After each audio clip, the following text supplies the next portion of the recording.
Stories are powerful teachers. I recently came across this one on a day when my head was spinning with problems to solve and things to do. In 5 minutes, the story changed my mindset completely.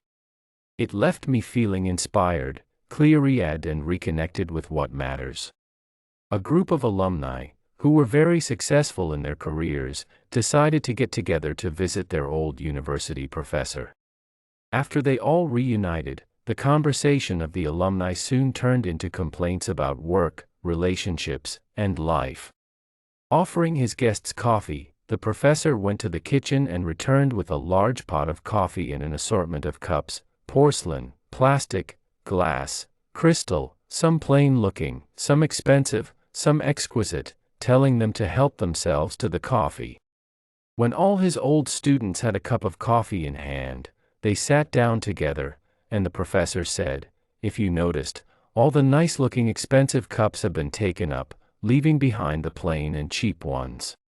While it is normal for you to want only the best for yourself, that can also be the source of your dissatisfaction, problems, and stress. It's important to know that the cup itself adds no real quality to the coffee. Usually, it is chosen because it is perceived as more unique or expensive. What all of you wanted was the experience of the coffee, not the cup, but you unconsciously went for the best cups. Some of you tried to get the best mug first or began eyeing each other's cups to see if yours was nice enough. Now consider this: life is a bit like a cup of coffee. The jobs, money, possessions, and societal position are the cups.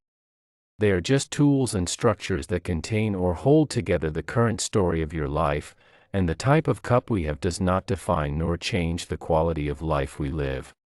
Sometimes, we fail to enjoy the coffee by concentrating only on the cup.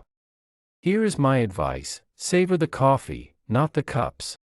You want to be happy, and the most satisfied people don't have the best of everything. They make the best of everything.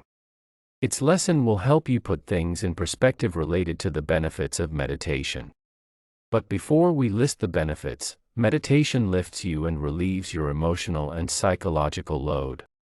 Meditating doesn't help to fixate on the benefits but rather to do the practice.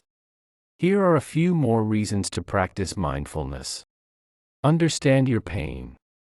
Pain is a fact of life, but it doesn't have to rule you. Mindfulness can help you reshape your relationship with mental and physical pain. Self-awareness and self-esteem by increasing the ability to examine one's thoughts and feelings without judgment help your self-esteem. Reduce stress. There's much evidence that excess stress causes many illnesses and worsens other diseases. In a meta-analysis of 200 studies of mindfulness meditation, researchers found mindfulness meditation to be an effective way to reduce stress. Focus your mind. It can be frustrating to have our minds stray off what we're doing and be pulled in 6 directions.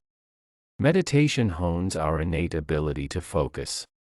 Mindfulness meditation helps you focus on the present, improving your concentration on other tasks in daily life. Reduce brain chatter.